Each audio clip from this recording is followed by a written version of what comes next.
I was speaking of what is required for us to make it to the other side of this tricky period.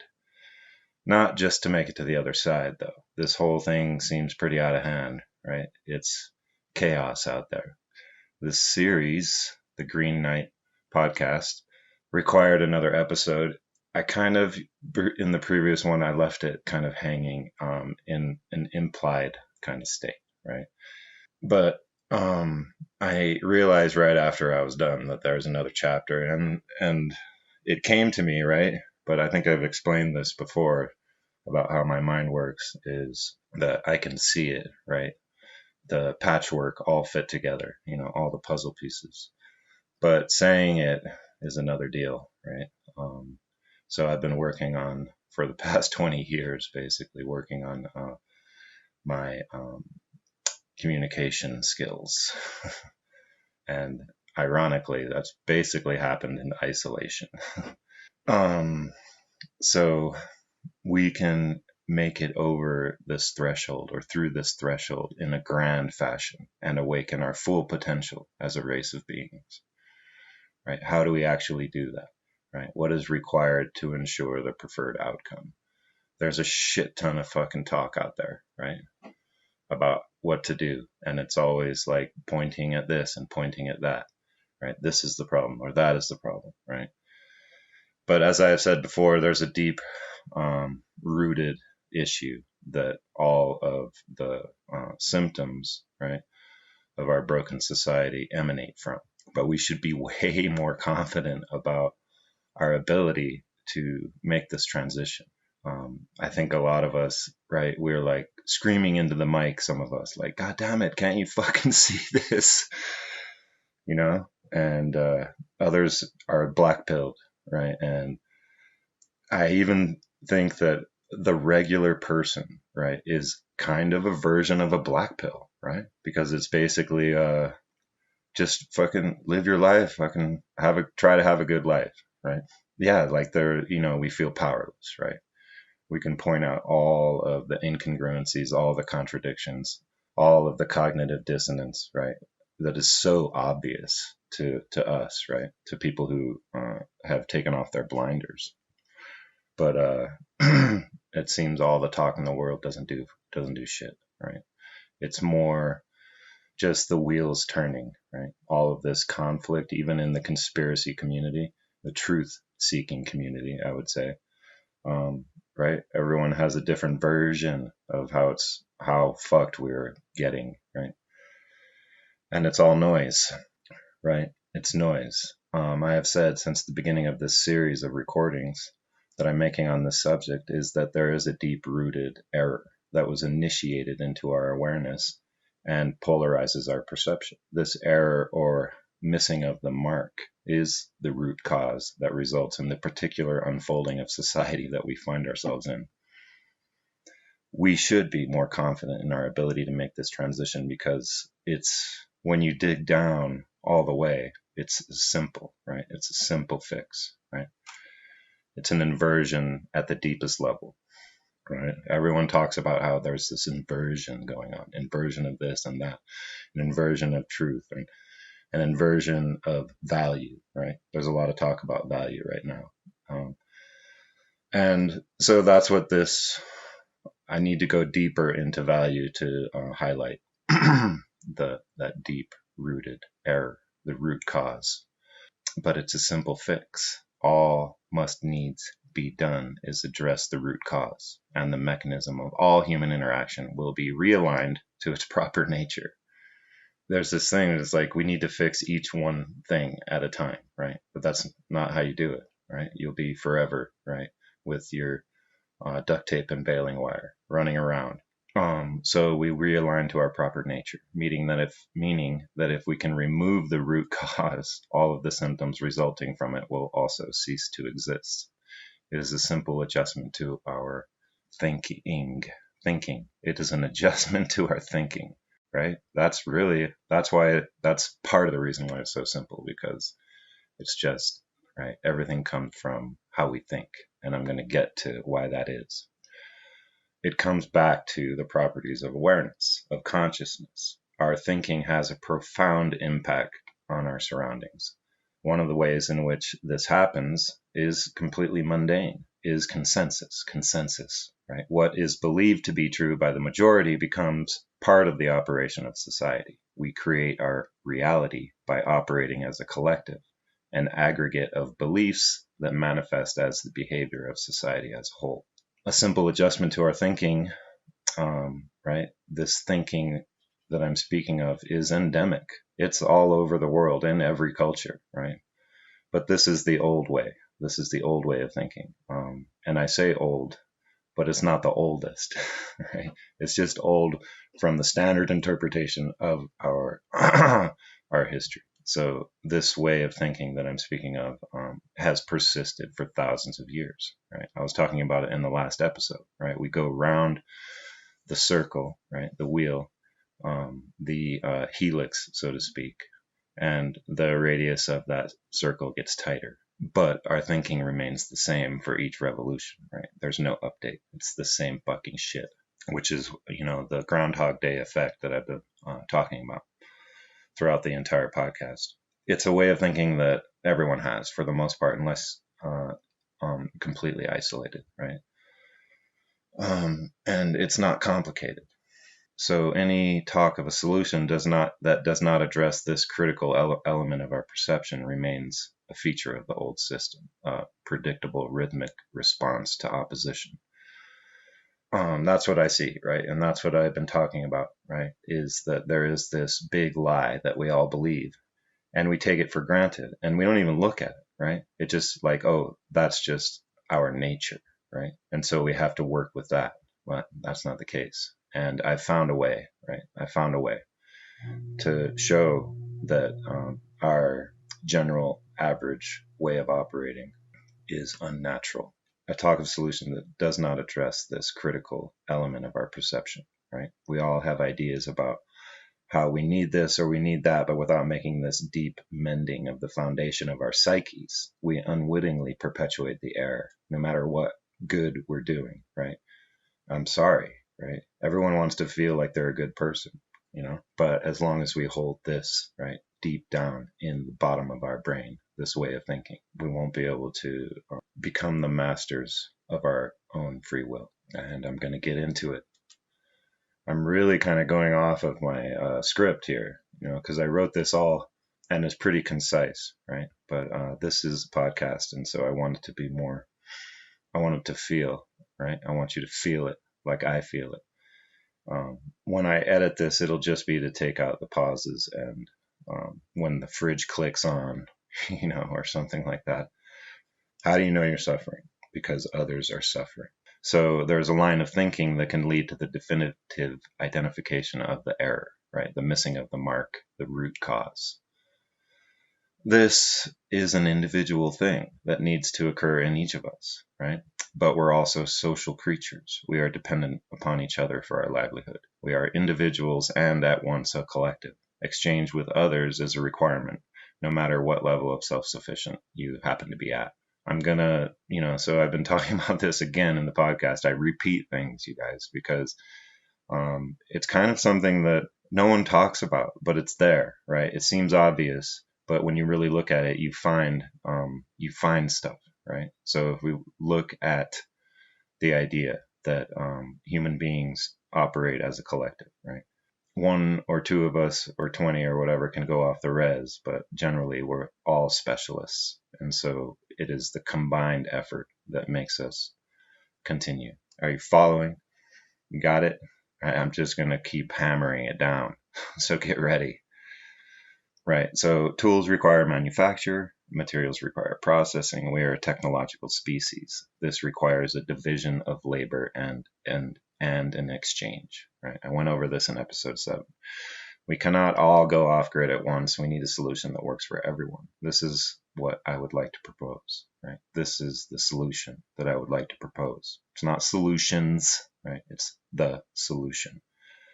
And I'm going to address, the idea of, again, this credibility, right? This inversion that they can use to talk about this, to make it seem like our system is natural, right? But I want to point out the inversions and make it entirely clear that it is unnatural. Okay. We need a solution that works for everyone. This is how I want to be of service. Right? I've been working on it for 20 years.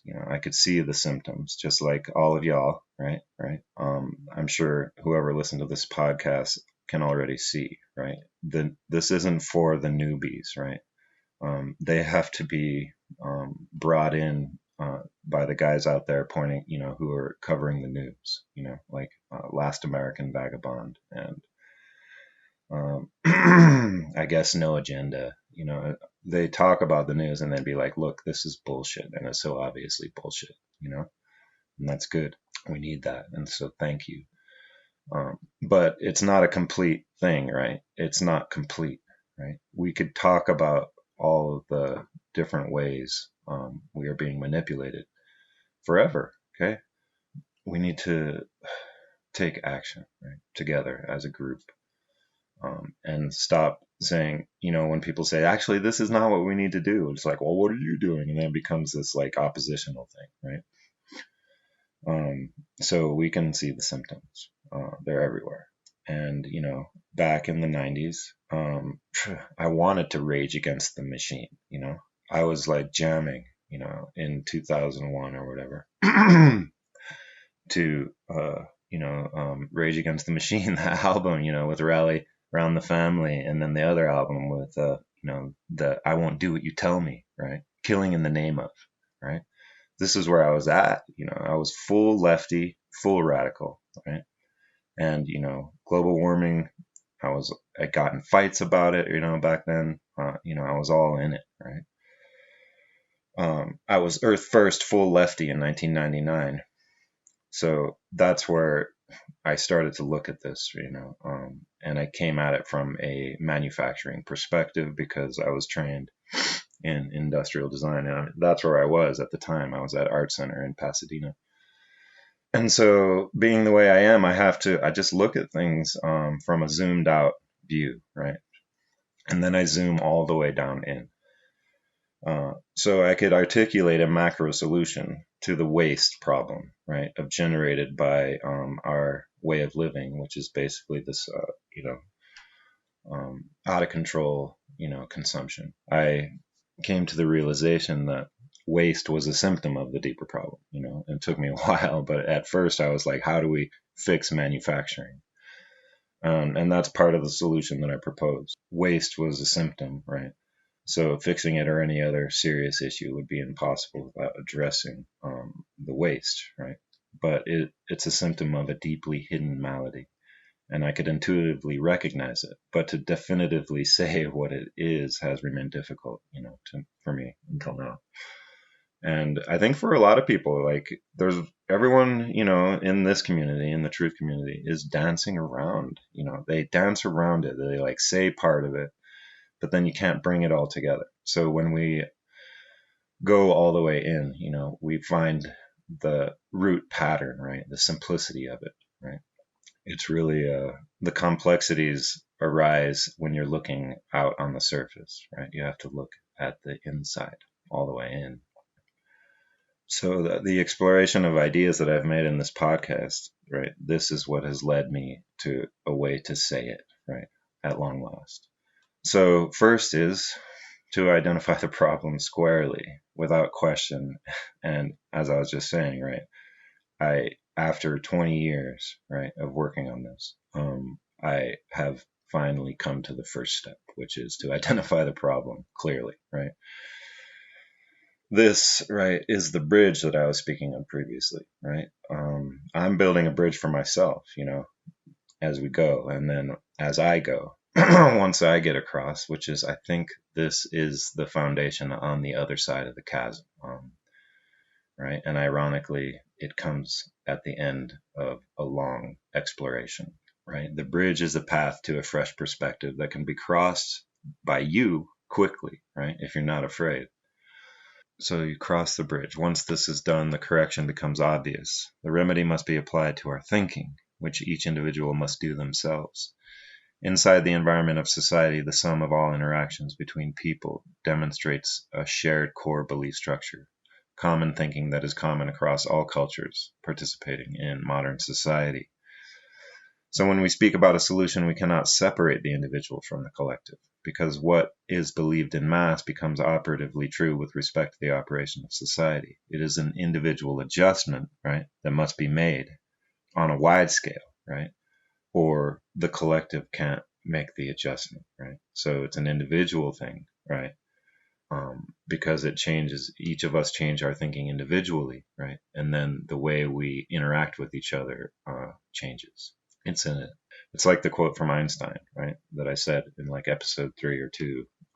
We can't solve our problems with the same way of thinking that created those problems to begin with.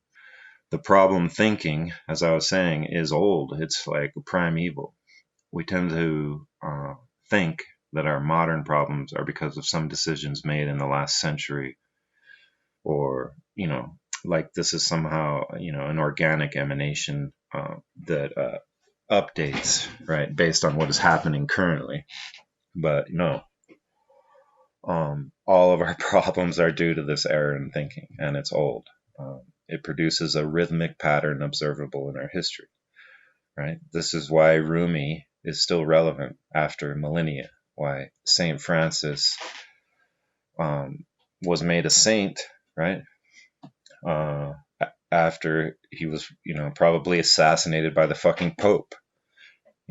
Why Boudica, the warrior priestess, the Celtic warrior priestess, destroyed a Roman legion, right? Why William Wallace wielded his two-handed broadsword. The examples in history are too numerous to cite, right? Throughout history, people have been making the same observation over and over, right? I present little new information, but perhaps I can present it in a way that'll catalyze a widespread transformation of our thinking. One may ask why, then, we have not been able to make this adjustment up until now, if it's so simple. And if the information has been available this whole time, why do we persist? Many have left the cycle. It is possible to do so individually. But this pattern of behavior, this way of thinking that results in a behavior on a collective scale, has a limit, right? And we can get out of it individually, but still, most of us are still driving this thing forward. And it reaches a point where it cannot continue. I've mentioned this before. There is an incompatibility, right, with this persistent way of thinking that we have and the scale at which we are operating. Technology permits the scale, and so it is an incompatibility with our thinking. Our thinking with technology, right? Our thinking isn't compatible with our technology. The new line of thinking that I propose, right, that I'm sharing with you now, right? I'm still just introing it, y'all. The new line of thinking highlights the required adjustment of our perception that permits compatibility with our level of technology. Our current and historical pattern of operation as a collective will lead to self-termination or self-imposed stasis. And either way, we lose ourselves. It's a complete loss of what it means to be human. And I'll say human, right? Even though this is a word, right, that we're not supposed to say, but, saying, sentient being or the beings of Earth or just being, we need a new word, I guess, because human has been bastardized. I'm only human, so perpetuation of the current structure. Termination is easy to imagine. We destroy ourselves. But the stasis option is simply the perpetuation of our current way of being into like totally and complete version of it. I'll just leave it there for now on the stasis aspect. But I think you guys get the idea, right? It's just to preserve how we are now, forever, and have it be managed in a way, like technologically managed. We have arrived at the threshold. This period right now, this is our moment, you guys, right? This is kind of like we had to get here in order to actually get out of it. This is like the place where we can all get out at once. And I was saying there's 2 ways plus a third option. Right? I'm trying to point out the third option. So we get out of it by terminating ourselves. We get out of the cycle, or we perpetuate the cycle in forever. We perpetuate the cycle by basically creating this digital box that we agree to live inside, right? So, but there's a third option in which we can break the cycle for all of us. We have arrived at the threshold of the limit. All that requires to begin the shift is an alteration of our thinking, right? In the past, the speed at which information flowed was slow, right? All of these communities were completely isolated over the land of the earth. But so now, right, it is this global implosion caused by communication at the speed of light. The whole world basically is aware of the rest of the world. So our collective consciousness has the ability to turn on a dime now. We can flip this quick. It's just our thinking, which is why we should be more confident. We can all get on the same page overnight. That's what's possible now in this day and age, right? And it's why we are being bombarded constantly with, an advertisement for the offer, which I'll get into. This line of thinking will guide you through and illuminate what has been for so long elusive and hard to pin down. To experience this, right, this thought path, right, if you truly experience it, you won't be able to come back from it, right? So can you handle, or shall we call you Randall? Randall can't handle. So get ready. Like, this is the point at which we talk about, right? There's no going back from here for you guys, and it was the same for me, right? It was like kind of an epiphany, right? Spontaneous and rapid change is a natural occurrence in nature. It has been observed that, hold on, I got to turn off the fridge. Hey there. Yeah, this is raw, you guys. I appreciate good audio, right? And I do my best to try to clean up this shit, but it's about the content, right? Not the packaging, okay? This is guerrilla, man. So the third option, right? We break the cycle, right? We can get on the same page, right? It's possible, right? Spontaneous and rapid change is a natural occurrence in nature, right? It has been observed. Many of you may not be aware of this, but it has been observed that when a species is faced with rapid environmental changes, then that species' form has become all it can be, and it will suddenly and rapidly adjust its physiology to fit the new conditions. It's documented. Human beings, right, have found themselves in, by all appearances, a rapidly changing environment and have a similar opportunity to adjust themselves in order to be in tune with prevailing conditions, right? So we can choose this shit. We can change the body of society, right? It's sick. We can decide to do it. However, the adjustment, right, is not our physical bodies, right, but adjustment to the body of society. And the body of society is changed by our thinking, like, right? So whatever we generally think, right, on average, again, becomes the aggregate structure of the interactions inside society. Copy? The adjustments required to adapt to changing conditions begin simply by changing our minds. A simple recasting of our conception of value, right? Okay, this is an analysis of value. When we really look at value in this way, it becomes really clear what the problem is. So basic value is in common to all living things. What sustains a body is valuable. In organized society, the basics of survival are only produced through concerted effort. We all do different jobs that together result in a collective output that we all share. We all do different jobs that together result in a collective output we all share. You guys feeling that? All people share a conception of value that is derived from being alive. Right? Water is valuable. Breathing is valuable. But people live because we live together.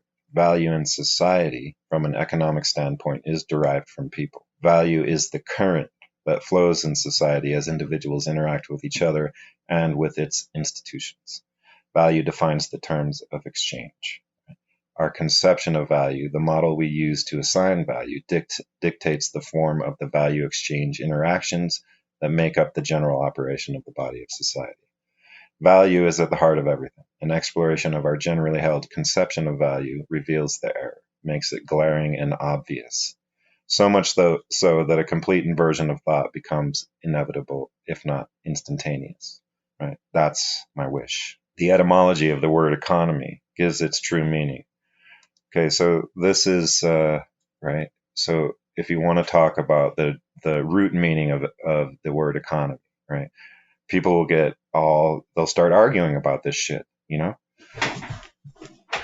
I'm here to put it down, and this definition is the one. It fits all things, right? It's a general language that fits all eventualities. So it's a more meaningful definition of the word economics than what our current conception is, but it's still the same thing. So economics at the most basic level is the art of living, right? The economy is the collected result of the lives of its members. This definition carries the truth of our life as a collective. For people, the art of living is the exchange of value. What is the current dominant model for the determination of value, right? Think about that for a second. What is the current dominant model for determination of value? It is demand. Without demand, there is no value. The law of supply and demand. If demand exceeds the supply, the owner of the supply can offer a higher price. Right? Its perceived value goes up. This model is more accurately named the scarcity model of value because a limited supply of a popular item, this supply being in scarce quantity, intensifies the demand for it. Demand for any particular supply is due to the factors involved in people living. Any supply that would increase in value due to high demand already possesses an intrinsic value. This should go without saying, but we can imagine supplies of many types that have value to people with regards to ongoing life as we know it. Products in the retail setting have a price point, a minimum price for an acceptable profit under certain sales rate scenarios. It is only after selling out on the shelves that a secondary market may open up to reflect the low availability of a manufactured product in the environment of high demand. So this is simple supply and demand. I'm just going through it so that we can have a reference point. In the inverse scenario, where sales are slow and the market share is shrinking, products will be put on sale. The price drops, right? So the demand is low, price goes down. This is supply and demand. This is our surface conception of value. This is what most people see in their mind when they hear the word value. Right? It's lower prices, right? That should make you angry, right? Just visualizing the graphical language of Walmart, right? Makes me feel sick to my stomach. The interesting thing about this is that manufactured products enter the retail environment at the seller's ideal price and only drop down depending on sales rate and or market fluctuations, right? Such as seasonal things, right? Each new season brings new products for sale at the maximum price, and the last season products drop down. It is rare that a manufactured product will price climb after its initial offering. I suppose it happens on the internet, and also if the product becomes a classic, right? And rare later in its product life cycle. There are other elements of our society, right, that apply the scarcity model of value to the evaluation of people. I mean, that's the whole reason I just did that simple demo on supply and demand, right? Because what happens when you apply the scarcity model to people? In a high unemployment environment, people become less valuable. Right? The price for their time goes down. The price for their life goes down, right? This is very different from a sale on last season's phone. Do you see what I'm getting at? We have established that we interface with the world as a unit, right? People live off of the value exchange within the structure of society. It is established. Can we say that? It is established that all value is generated by people living their lives. And when you try to, in your mind, refute this, right? It's like, the environment provides value. It's like, look, we live in a society that interfaces with the environment, right? We are buffered from the environment by society. Everything we do to live is our interactions with others. There is no economy without the collective. Think about that for a second. Living generates value. Value enables more living. Money is a measurement of value, just as inches are a measurement of length, right? How can we run out of a measurement, right? How could we run out of inches? Are we running out of inches? Value sustains life. Money is our life. I'm speaking in general, right? If we apply supply and demand to life, it implies that there is a supply of life for sale. If we apply supply and demand to life, then it means someone is selling life. And this isn't right, right? If life is for sale, then of course that means the supply of it is owned. Money is being sold. Money is what we use to exchange value. Value is our life. There is no question here, right? The selling of money is proof of a claim on the ownership of our lives. Our lives, which we were born with, right, are being sold back to us. The exchange is who we are, right? And it's owned. Does that seem right? We only have a finite time to live. That makes each day important. If we lived forever, our value structure would be quite different. This may seem painfully obvious, but it is important to note that life comes with a built-in demand for more life. Life is an ongoing process that pulls itself forward in an ever-evolving emanation. The wealth of what is to come from life is astounding. But is the price of life going up? I don't think so. Nature doesn't raise prices. Let's say hypothetically that if ownership of life was possible and you had a version of it you wanted to sell to a population, how was the supply of life procured by which to sell it? One would be inclined to think that a way of life could be sold, right? A way of life could be sold, right? A philosophy, but not life itself. We know what slavery is, right? Slavery could very well be called ownership of life, but we aren't talking about selling some people to other people. A way of life is philosophy. Selling a way of life, basically, that's a cult. The current of life, the energy conduit of its life force, if that could be captured and ducted, right, tapped into, perhaps ownership of life is possible. The exchange of value is the conduit, right? This is the current of life for people, the exchange. The current flows through the people. The people are the medium through which the value flows. If selling life is possible, right, it is by gaining possession of the exchange medium. Is it starting to sink in, you guys? I mean, I haven't even really gotten there yet, but it's pretty clear, right? So let's talk about how the value of life is on a rhythmic cycle that is linked to the value of money. How is it that the cost of living in society continually rises? This is what I'm referring to.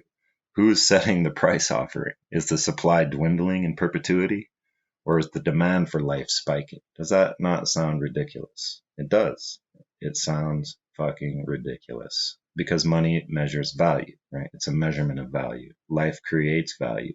The continuation of life maintains the availability of value. Life is devalued when it costs more life, more time to collect the units of currency to exchange for goods. This is inflation. The devaluation of currency. Inflation is caused by an oversupply of money in circulation, right? You guys get that? So supply has exceeded demand in this case. Inflation is an oversupply of money in circulation, right? But this is where it gets weird because it's an oversupply in circulation, not a stockpile. So keep that in mind as we move forward. On the other hand, a scarcity of money increases the value of money and the value of life goes up, right? So if there's less money in the system, right, the value of money goes up, right? So if the supply goes down, the demand goes up, right? There's a limit to which a currency can be devalued before the absurdity of it sets in. So inflation, right, is an oversupply of money, right? And so if there gets to a point where it costs 1 million units to buy a loaf of bread, the clear fucking insanity, right, of the system becomes so visible that everyone would just throw up their hands. It's like, what the fuck, right? And this has happened, right, in the Eastern Bloc countries when these communist countries were failing. That's what happened, right? The currency went crazy, and so basically became worth nothing in a few of these countries. And people just throw up their hands. It's like, why do we need money? It's us. We're the value. When there's a lot of money in circulation, these are the good times, right? This is prosperity. This should be everyone feels good, right? But that's not the case. In when there's a lot of money in circulation, right, and inflation is rampant, there is a sense of urgency there, right? Everyone's doing good, but because inflation suggests that there is an ever diminishing supply of value because the money is worth less and less, right? People see value diminishing as prices go up, which drives a kind of competition of consumption. We got to get the stuff before the price goes up. If we apply the scarcity model to life, we see everyone else as competition for a diminishing pile. This increases the rate of inflation by increasing demand for goods, right? We're all on consumption overdrive, and so it drives the price of goods up even higher. Obviously, the value of money cannot go down forever, right? You can't keep flooding dollars into circulation, dollars that were created out of nothing. The value of money cannot go down forever, right? The absurdity sets in, and the people will be like, "Why are we even doing this?" Right? So it's inevitable that some sort of catastrophic loss would remove large amounts of money from the system all at once. This is the rhythmic cycle of modern economics, and you can see it in the pattern of history. To revalue the price offering of money, large amounts of money, aka value, must be removed from the system all at once, right? And so this is collapse of societies, large scale war, collapse of markets, and so on and so forth, right? Loss is the consequence of selling money, because without loss, the supply of money would always exceed its demand, right? You can't sell money without it seeming like there's a diminishing supply. And I mean, it's fucking crazy. Money is not life, but since we agree to exchange it for life, the removal of money from the system has the equivalent effect on the value of money as the removal of life from the system. So it's just value, right? Removing value from the system actually makes the system more attractive, right? Because it shows a limited supply, right? And so everyone wants to get in on the supply before it's gone. Money is not life, but since we agree to exchange it for life, the removal of money from the system has the equivalent effect on the value of money as removal of life from the system, okay? Living people create value. Less living reduces the amount of value circulating in the economy in the same way as less money does. Is this starting to sink in? We have established that money is being sold. Right? Think about it. Money is being sold. The price of a unit of supply is an offer set by the owner of the supply. For lack of a better term, we can call the owner of the money supply the exchange authority as we move forward. Because I won't say it's the owner, it's because it's the authority. It makes it so that I can move on to the ultimate point, right, of what's happening. So the asking price for money is subject to the laws of supply and demand. But money is not a good or a service. It is used in exchange for goods. Money is exchanged for life, money is exchanged for life, and so it being subject to value fluctuations based on its supply affects the value of life. Therefore, the limiting factors on the value of money become the same limiting factors on the value of life. This makes the value of life a factor in affecting the value of money. What is the limiting factor on life? What is it? It's death. Death and the threat of death is the sales pitch for the sale of money. By accepting the offer, we set up a cycle of life and death that is outside the natural order and presided over by the exchange authority.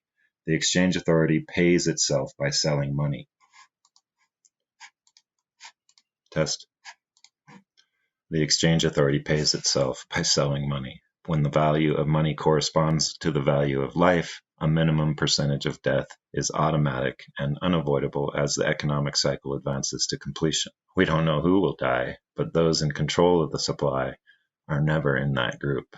Accepting the offer is an agreement that a portion of the population will be sacrificed to support the exchange authority to maintain the value of money. We have become the cause of death by accepting the offer for the price of money. This is probably hard to swallow. We are all complicit. There is an infinite supply of life, but it's not all available at once. It is only accessed by living. Living creates abundance. The more living that takes place, the more value generated. The supply of life is overflowing and ever increasing. Value is created by the ongoing processes of life. When money is linked to value, it is linked to life. Applying supply and demand to money is the application of the scarcity model of value to life. Our conception of value of life is based on the availability of money. Can you see how the study of value leads us to the root cause of the problem? Can you see how we live under an inversion of value? The wealth of mind that is present now and that is yet to come is astonishing. It is an inversion of value that makes the limiting of life the objective. Let's look at what behavior this conception of value generates on the average in society. So this is the scarcity model of value applied to life. It puts us all in competition with each other for a perceived limited supply of life. Despite it being people interacting with each other that creates value, everyone perceives others as a threat to their slice. In times of prosperity, the competition for the slice of money supply is shifted to the competition for goods and services. In prosperous times, the money supply is increasing. More money is being sold because the risk is lower. Inflation increases. While the money supply increases, it loses its value, creating the appearance of a diminished supply of life because the cost of goods are going up.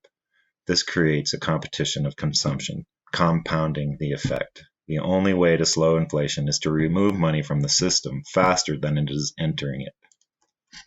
To remove value from the system, right? Money, we have equated money with value. So it's impossible to do this in real time, but a mighty effort is made to do so. Control of the means of production means that money can immediately be taken back from circulation in the form of corporate sales, right? It's the sacred duty of the elite to remove as much money as possible from the system in order to maintain the price of money, right? They think they're doing a good thing. Another way for money to be removed from the system is betting on loss, right? There's way more loss than gain in this system. And if you can make money off a loss, that's fucking great, right? So that's like derivatives and shorting stocks, right? Hedge funds, right? Hedge funds make money off of loss because there's a shit ton of it. So these things allow for large amounts of money to be made from loss. And crashes, right? Crashes are necessary to remove large quantities of value at the end of the economic cycle, right? The crash is the thing that happens. So on the other side, right, after the devastation, right, after a world war or some shit like that, right, when money is in short supply, it begins again with a smaller pool of value, right? We are eating ourselves. The system can only be sustained if we consume ourselves. It is fairly easy to see when we look at our current value model, but this is the developed incarnation of thousands of years, right? This modern finance is the development of this method, right? That has taken thousands of years to get here. This is the last incarnation of the offer, right, before the final offer. And when you look at it the way we just did, it's obvious, right? It's so fucking clear. I mean, you may have to listen again, to that part to really get it, but it makes sense. The system can only be sustained. This system that we have, this conception of value, only works if we eat ourselves. And so we're calling it the exchange authority, the authority. What is authority, right? It's government. Stay with me here, right? Because some of these things get cliche and they're used as weapons and they pigeonhole you when you use words, right? But yeah, so the authority is government. And if we look back at all previous governments, Now keep in mind, right, this is looking at the root pattern, right? So it's simplified. We're looking at the origins. And so when I say government, you can say, oh yeah, there's all these different, aspects to, or different ways you can define government, right? But it's the authority, and our government is currently, right. So the exchange is part of the government, right? Most people think that the Federal Reserve is a government entity, but it acts as if it is. So for the purposes of what I'm saying, we can just say that the authority is government. So if we look back at previous governments, because uh, governments governs our lives and deaths, right? Which is what I just explained that the authority does. It removes, it places us on a rhythm, an artificial rhythm, right? That is outside of nature. It is the same dynamic in play for governments of the past, right? We are made an offer that by all appearances we cannot refuse. It seems like the only way we can make it, right? It has always been death and the threat of death that increases the value of being ruled. The rulers, those who measure, live off of the lives of their subjects in return for a protection from an early death. The value of this kind of life, where a portion of your labor feeds the king or the authority, only remains valuable if death is always knocking. What does this sound like? Right? What is this? This is paid protection. Somebody has to die to be the example for everyone else. The difference between a monarchy and a fractional reserve banking is that the example, the death example that is used for everyone else is a push, right? It's a push in a monarchy. Violence is a direct threat.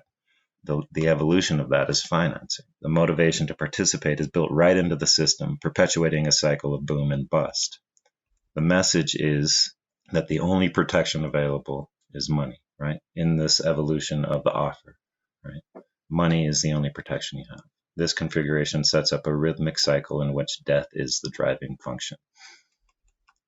This cycle has been running for millennia, and in each turn of the wheel, some of us are consumed, right? It's an economic cycle that at the beginning we all agree to, and it is the living of our lives that completes the cycle. And in each cycle, some of us are consumed, and there's no way to avoid it. This is the ever-tightening spiral that I was speaking of previously. Each cycle evokes a larger toll while also increasing in frequency, right? So the time between the cycles are completing faster, right? As we approach the limit, the wheel is collapsing in on itself, getting smaller with each revolution. The pattern is symbolized by the Ouroboros, the serpent eating its tail. Okay? The pattern is symbolized by the Ouroboros. The serpent eating its tail is the symbolic representation of the human condition. This pattern has a limit. This rhythmic cycle has a point at which the demand becomes infinite and the supply is zero. This is the singular moment we are approaching. If we say as before that this pattern occurred naturally, there has to be a cost, right, for living off of the deaths of others. Is not this the worst offense? We would call it murder with a material motive. Unlike animals, animals operate on instinct as they exchange energy with the environment. In our relationship with the authority, there is no exchange, right? Value flows in one direction. The exchange, right, is to what we are told is that basically, right, so that government or the authority protects us, right? But that's the inversion. That's an inversion of the actual, right? It's actually we're being murdered and our shit is being taken from us while we lie bleeding. Right? There is only a one direction flow of value in that exchange. So animals exchange energy with the environment based on instinct, right? Constant and progressing, life ongoing, right? There is no exchange with the authority. We're not getting anything out of it. In fact, we're getting, it's a raw deal. right? So it's an imbalance that will be righted by the principle of cause and effect, right? With every action, there is an equal and opposite reaction. There has to be a price for murder, right? But death is included in the offer, right? It's part of the offer. In fact, it's the sales pitch. When we accept the offer, we accept the price, and we pay the price with every revolution. Every revolution is a turn on the wheel of cause and effect. It matters little, really, who or what the authority is. The offer implies a separation from nature. The natural exchange serves only the continuation of life. Its existence does not feed an external authority. It advances only the natural evolution of the entirety together. The separation from nature is a separation from the natural exchange rhythm in favor of a rhythm described by an external authority. We have a right to life, granted us upon our birth. The exchange of value with others is our birthright. We are paying with our lives in exchange for what is ours by right. We pay with our lives and are incentivized by the cost to continue, to re-up.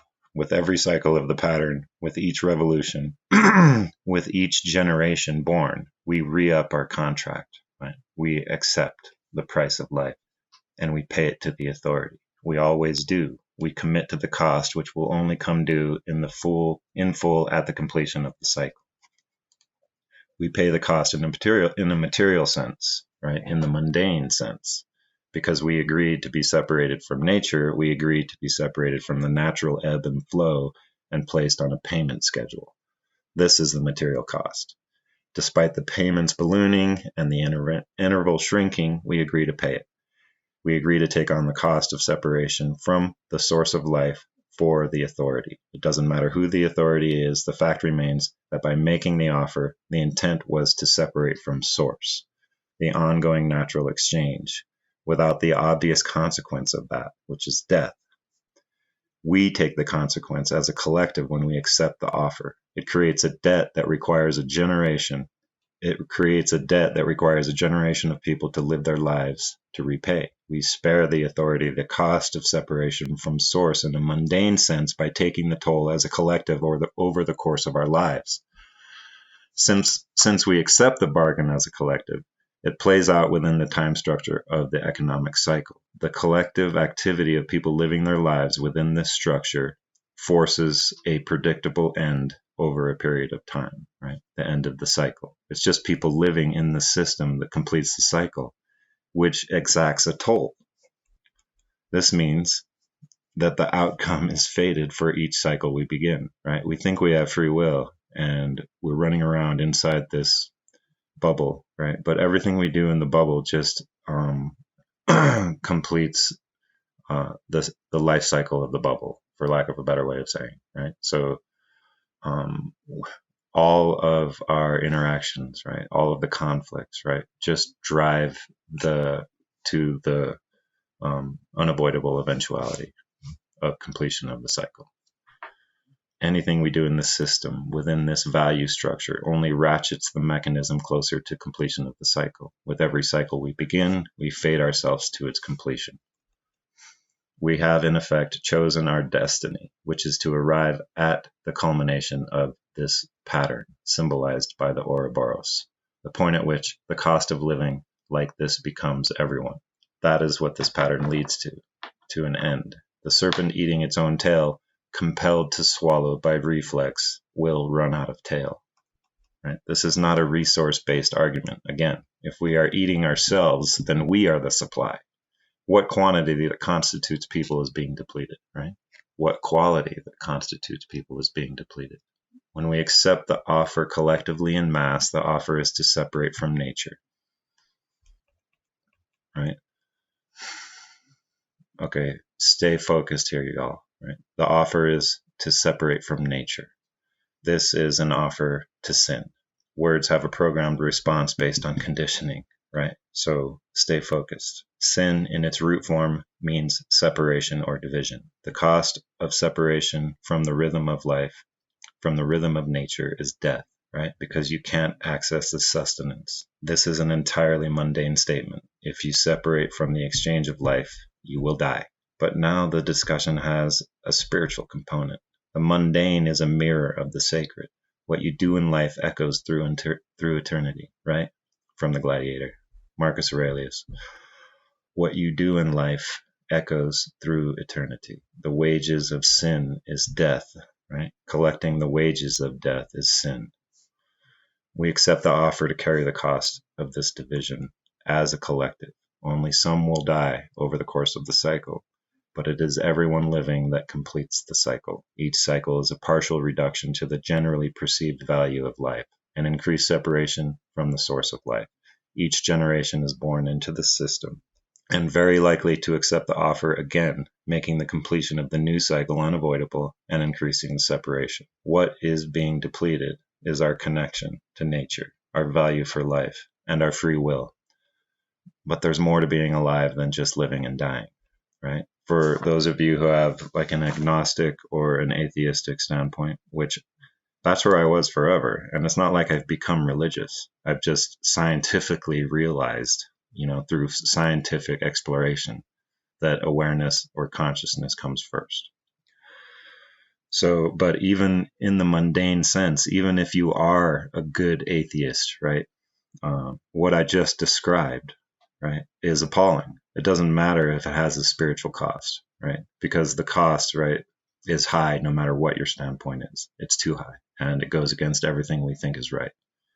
So I don't even have to really go into the spiritual, or at the end of this podcast, at the end of this episode, I'm going to, lay down my thoughts on what I think the authority actually is, But again, it doesn't matter, because we have to address the problem, or we're going to lose a lot. And it's not just that society will collapse and there'll be chaos and, large scale death and whatever, killing. There's a deeper consequence than even that, you guys. And it's not fear mongering, right? It's actually, what I'm saying is really fucking empowering, because it gives us exactly what to do, to assure ourselves a better outcome, than what the authority has planned for us. So there's more to life than just living and dying. There is something more to this. It seems that the cost is more than just physical. There seems to be a spiritual debt for living this way. We are complicit in the disconnection from nature. We are complicit in the sin of collecting the wages of death.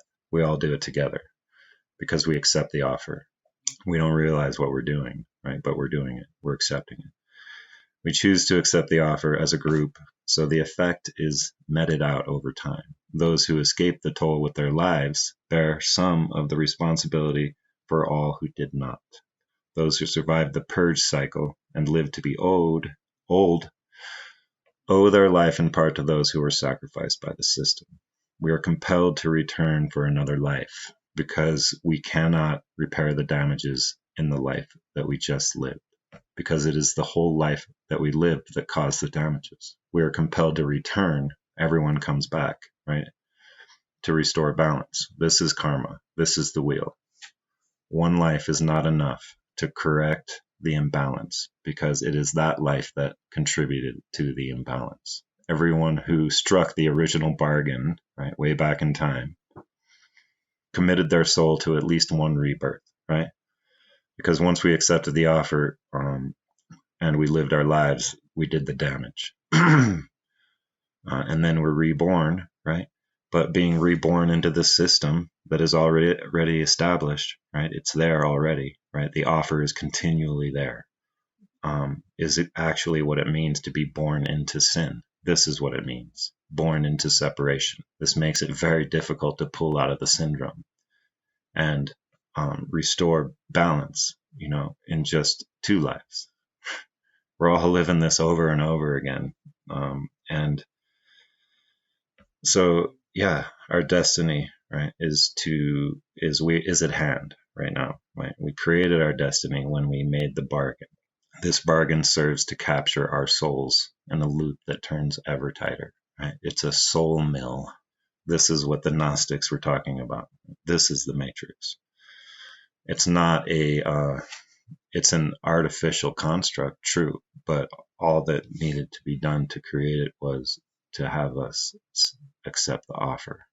It's a soul mill, right? This is the matrix, right? This is what was started when we first accept the offer. This is the ultimate cost of the bargain we make with the authority. With every turn of the wheel, with every reincarnation, we approach closer to the limit, right? To the limit of what our souls can withstand. It's like our souls are being slowly pulled from our body, and this is the final tear, right? If we accept this offer, right, we will lose our souls. And either way, total annihilation is that, and this stasis box they want to put us in is also that. We lose our souls, and we just become cattle, like in the ultimate sense, even though we already are for the most part, right? We agreed to become food for the authority when we accepted the offer originally, right? This is just the ultimate offer. This is the actual singularity, you guys, right? The moment at which total disconnection from the source of life occurs. This limit can take the form of annihilation, or the same, right, as I was just saying, by taking the final offer from the authority. So, right, the authority has memory from the beginning, right? A persistent intellect that seems to guide its course through the millennia, right? This could be ascribed to basic record keeping. And, the invention of the written word serves fucking mightily to maintain the memory of the authority. But its aim is to continue the cycle, right? It remembers, and it's trying all the time. The trajectory of the pattern cannot be unknown, and so it must be the objective. We do not remember when we come back, right? And so are at a disadvantage. What I'm presenting here is an attempt at catalyzing a total recall. Our connection to source can be fully restored. Our collective soul debt, our karma, can be balanced. We are approaching rapidly the singularity, right? This is the moment, right, that allows all of us to break the cycle at once. Technological sophistication coincides with separation from nature. Right? This is why I began this podcast series, with a discussion of the effects of technology on our psyches, right? It is irrevocably linked to the pattern that we are in, right? The singularity, though, is not the moment at which AI achieves sentience. It is the moment at which life becomes a machine. Singularity is not the moment at which AI achieves sentience, right? That's not it. That doesn't even define a singularity, right? Singularity is perfectly defined by the Ouroboros, right? It gets tighter and tighter and tighter until it becomes a point, right? The point at which we are arriving at now is the moment at which we either become a machine, right? We put in a digital box without our souls, or we self-terminate. And there's the third option, right? This is the one we want, right? You guys, so the authority lives off of us. The optimal outcome for it is for it to become God, right? For it to become the authority over a self-regulating system that keeps the population steady. This would be kind of a no exit purge cycle scenario on replay for all time. We would live, but we would be soulless, and a perpetual free lunch for the authority. It doesn't matter who or what the authority is, right? It is clear what is happening. Look around. Large amounts of value are being removed from the system right now. Like, it is a massive, massive fucking approach, right? Can you see that? Threat of death, right? We have threat of death with the corona. And then we shut down our livelihood, right? So now we can't make money. And the only stores staying open are corporate stores, right? So this is the company store. There's a way we can avoid it, and it's really simple. I mean, it's not easy, but it's simple. We avoid the end of the syndrome by not participating. The pattern requires people to complete the cycle, right? There is no economy without people. For there to be a currency, there must be a current of life, right? People create the current of life. It is our right to live. It's not a benefit. To remove the effectiveness of authority We only need to revert our sense of value back to its natural state, which is that value can only increase. Competition, division, and limitation all turn the gears of the cycle. Conflict, the rhythmic cycling between two polarities, is maintained by our conception of value, that there is never enough. This is actually a self-fulfilling prophecy. Thinking there is never enough drives a behavior that makes it so. Get yours, or someone else will. It turns humanity into an eating machine on consumption overdrive.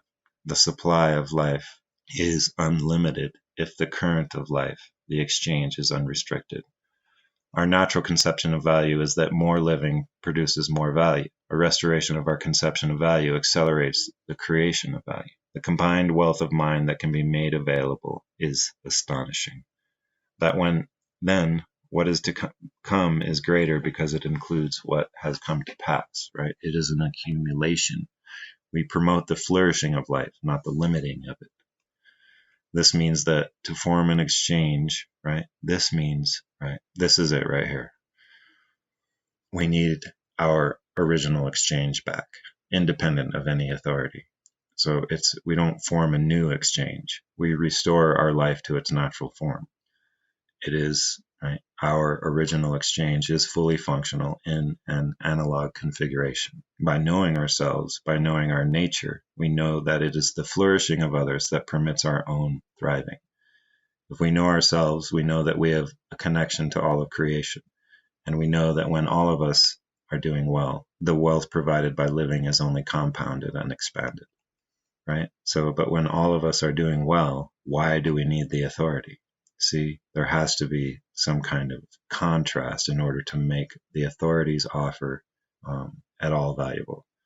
Knowing this, we could never accept the offer, right? We could never accept any payment that cost even one life, knowing the spiritual consequences of that. So for the greater good, right, is what they always say right now. So how many lives lost are worth, how many lives saved are worth losing a certain amount of lives, right? Do you see what I'm saying? What cost is justifiable, right? And any life, right? There's no number at which we can permit a death toll in order for the greater good. Because once you add a number, once you have a number, you can always add to it. You can always increase it. There is no number. One life, right, is too much. So how do we remove ourselves from this pattern?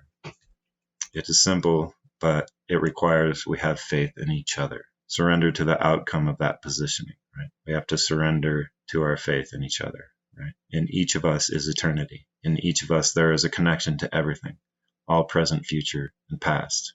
We choose.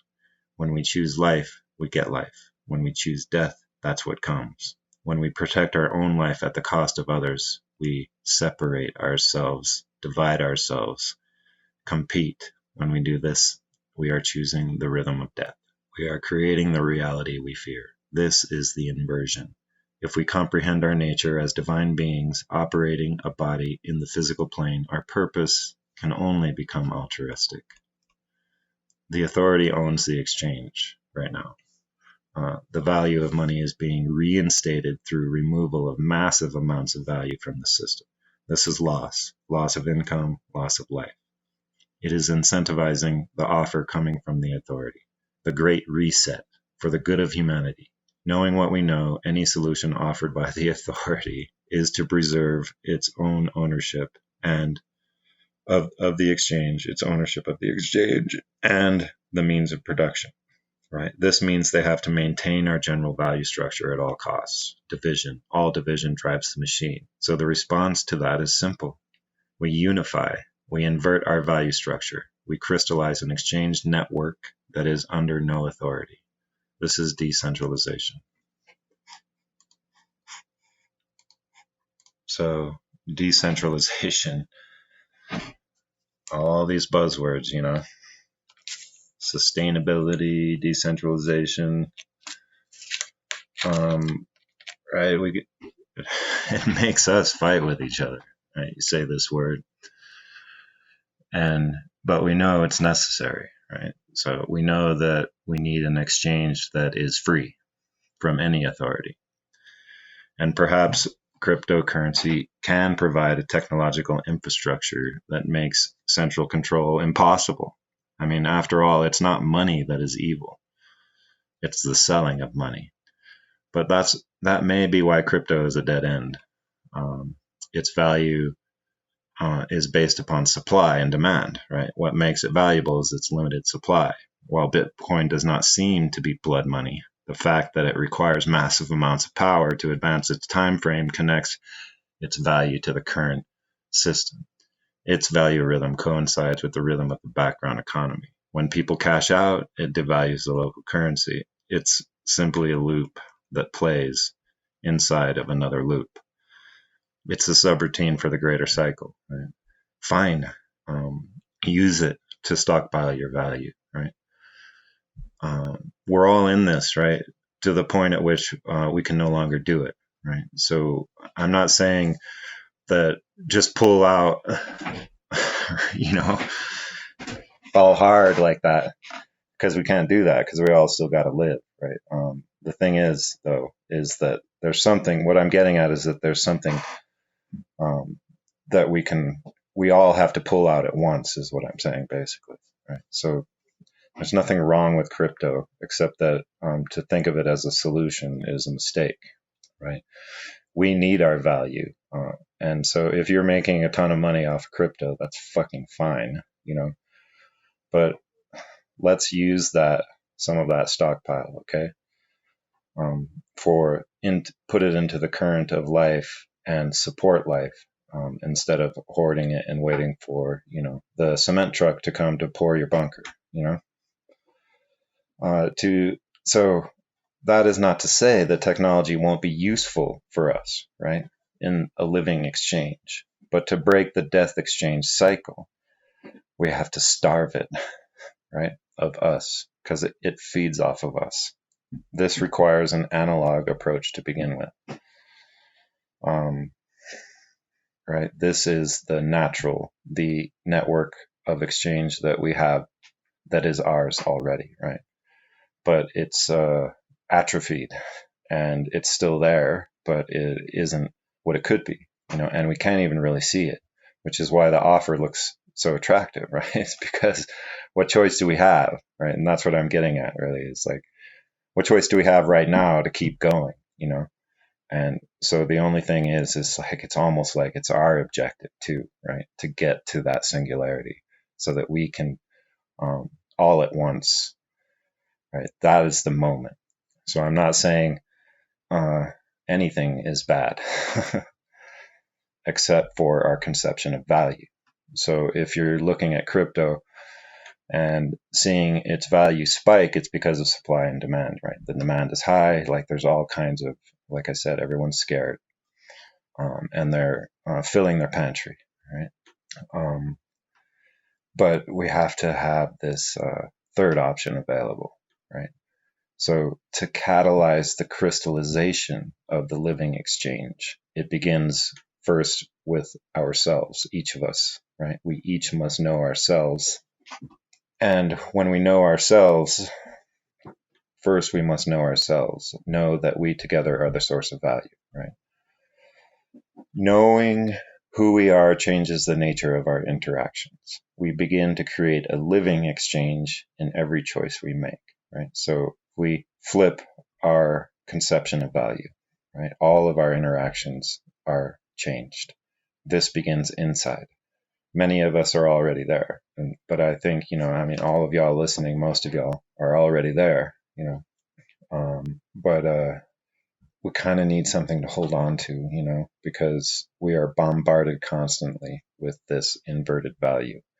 I am suggesting a gentle reminder, right, that we are the source of value, positions us with an alternative to the completion of the current death cycle. So yeah, it's like me, we're all in the same situation here, right? We can see it, but what do we do, And we're all fighting over the right thing to do, but there's only one thing to do, right? Is to know ourselves, to know our nature. And this begins inside, right? To really comprehend what is valuable, right? And so a gentle reminder, right, of who we are in the face of all of this fucking bullshit would go a long way, right? This is the correction of the root cause, right? This is the restoration of our true nature. This is the resolution of our karmic debt, the rehabilitation of our souls. Is that not worth the effort, right? Is that not worth living for? I'm suggesting a symbolic ink be injected into the veins of the original exchange, right? The analog exchange network, so that it becomes visible. We become what we behold, catalyzing the recrystallization of the natural and ongoing current of life, right? When we make that visible, we can become it. People are the nodes in the network. At the moment, nearly everyone is exchanging value on the death network, right? But we require the capability to jump ship to the network of life, right? If we can't see it, we can't make the leap. So it's an interesting idea. And it's a double inversion, right? So 2 wrongs make a right. 2 negatives make a positive, right? So if they're inverting us, we just double invert their shit, right? To get what we want. And so what I'm suggesting, this is my idea, right? And this is how I would like us, right, to come together, right? Me and you. So, okay, I guess I'll just get into it because it's tricky to say, right? Without sounding hypocritical, I guess. And there's all these traps that I'll get to in a minute, right? That would impugn my credibility, right? But this is my idea, right? To begin the crystallization of the living network, the living exchange. I'm suggesting, and I have done the work and it's in place, right? An anti-coin, right? An anti-coin. So each of us who know who we are, right? Each of us who know who we are, right? To get the anti-coin, and we carry it, but we do not exchange it, right? It's only the symbolization. It only indicates the intention, right? That comes from knowing who you are, right? It only indicates the intention of mutual respect, aid, and cooperation. The dissemination of this anti-coin, right? If everyone has it, right? It makes visible the conduits of the living analog exchange network that is our birthright. So this is the ink, right, that we inject into the veins of the original network, right, the original exchange that makes us who we are. And also it's fucking badass, right? The anti-coin, right? By possessing the anti-coin, each acknowledges their nature and makes manifest their intent to be part of the living exchange. So I designed an anti-coin that has the information that will remind you of who you are, right? And if you know who you are, then all of your interactions change. The incentivization coming from all sides to accept the offer to begin the next cycle will only become more intense. If the alternative is clearly visible, the choice will be obvious, right? When the supply chain is interrupted, when the power goes out, when the internet is curtailed, all these things will serve to promote the further atomization of society. Many of us do not have the resources to build up a reserve supply. Many of us do not have the resources to build up a reserve supply. Many of us live day to day. It is the most vulnerable who are at the mercy of the authority. They will accept the offer. They are the most numerous of any group. Let us give them a choice, or none of us will have one. We prepare not by removing value from the system, right? Hoarding and bunkering down, but by adding value, right? Adding life, adding the potential for more life. We don't remove the potential for more life. We add it. We have a little bit of time to act, right? Because the authority needs us. Again, right? There is no exchange without people. The anti-coin is a symbol of the possessor's willingness to create value by being a node in the living exchange. When the anti-coins, let's make this go viral, you guys. When the anti-coins are in proximity to each other in space, the exchange between the holders generates a value hub, a well of value that can only expand as more people are attracted to it. These are the seeds of the crystal for the living network. Cultivation of an equal distribution of value wells will provide a landing zone for the latecomers.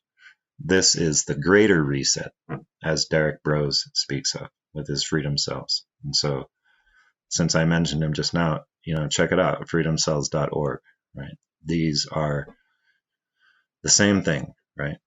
But the anti-coin will light up the runway, so to speak. When we reach this stage, right? When the anti-coin goes viral, and it's everywhere, right? Everyone knows who they are, right? Because you don't get the coin if you don't know who you are, right?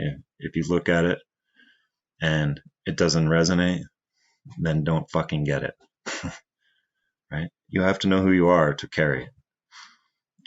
So when the runway is lit up, right? With the anti-coin, we all carry it. We all know who we are. So everyone who carries one is not a threat to other people, right? They can only be a help, right? So this is why I designed the coin and built the mold, and will be beginning casting this week. I'm going to put the offering up on my website, right? So right now I have it in paper form, and it'll remain that way for a little while. If you get the paper one, right, I changed the wording a little bit for the metal one. This will show kind of, right, that its originality. So if you get the paper one, it's slightly different wording. I'm not going to change it. But you will get a discount on the anti-coin, right? And I'm going into production this week. And so you can pre-order it basically on the website.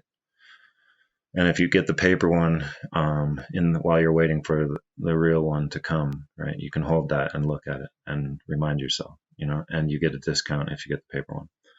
So it'll just be the pricing, right? Well, it's 1 ounce of silver, the anti-coin, right? I'm thinking I do it in different metals, not gold.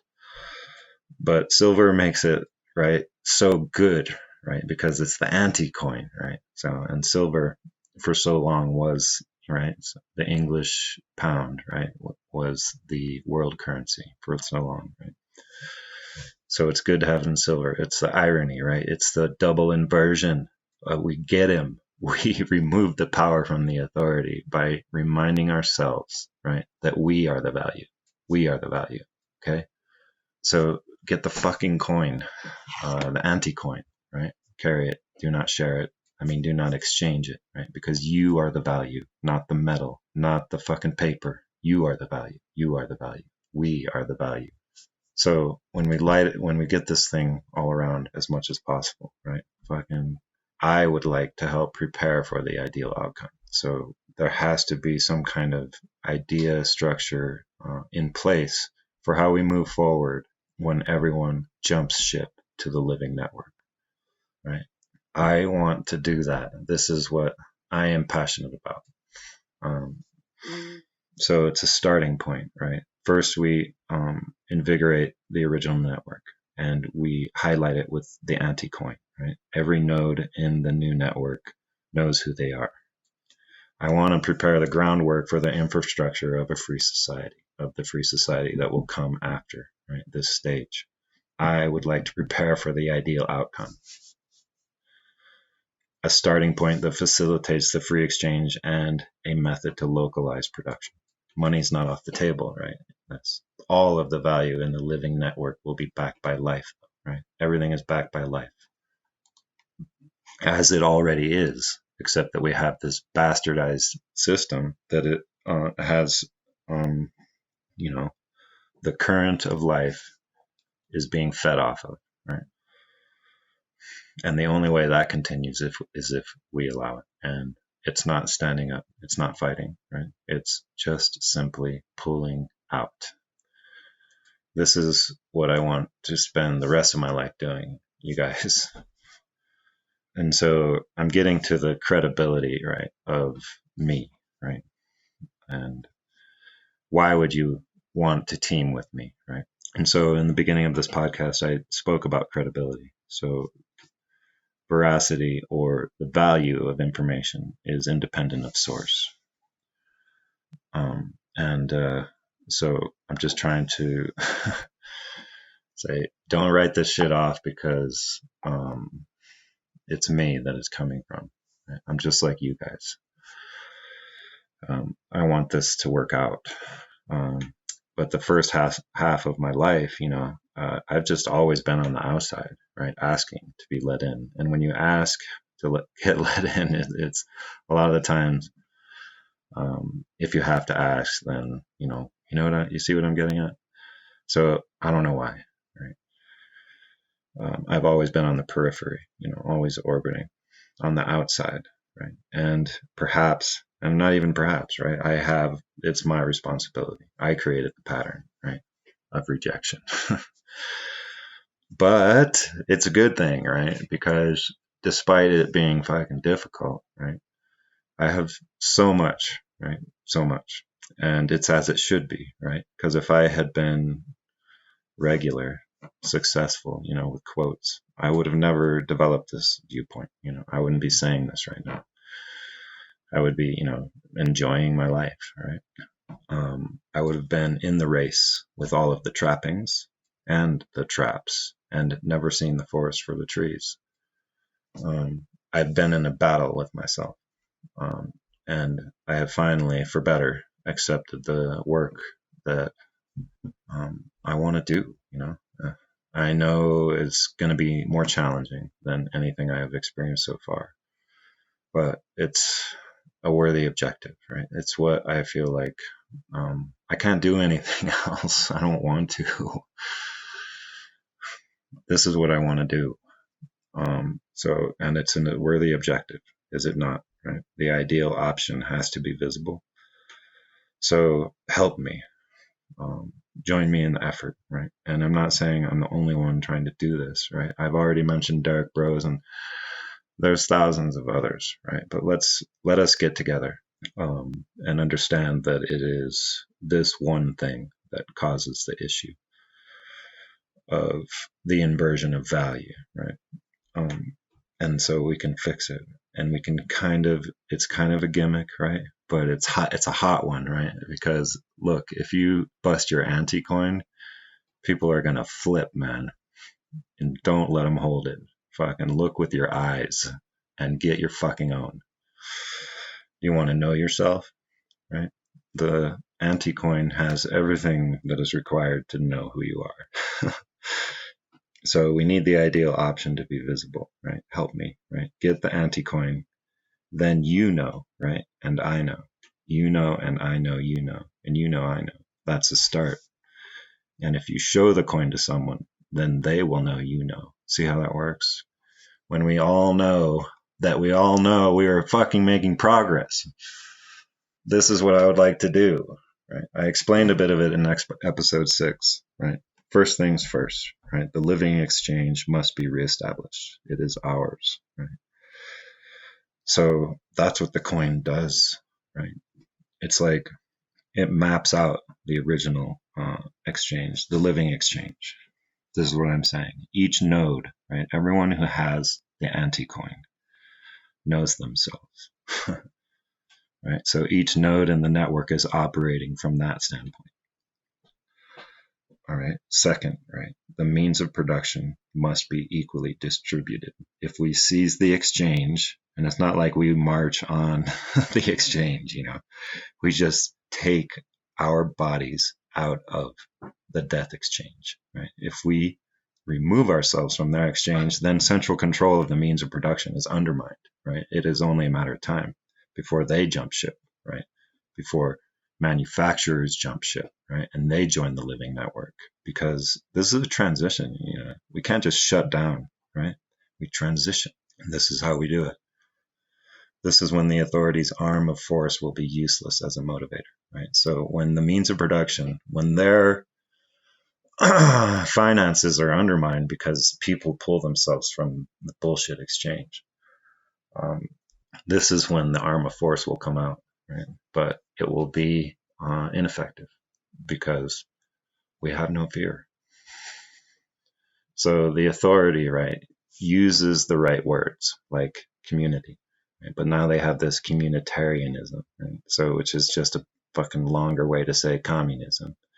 And I'm not saying, like I was saying before, in 99, I had a saying. I was like, this was the Ralph Nader years, right? And so I was like, I'm fucking green on the outside and red on the inside.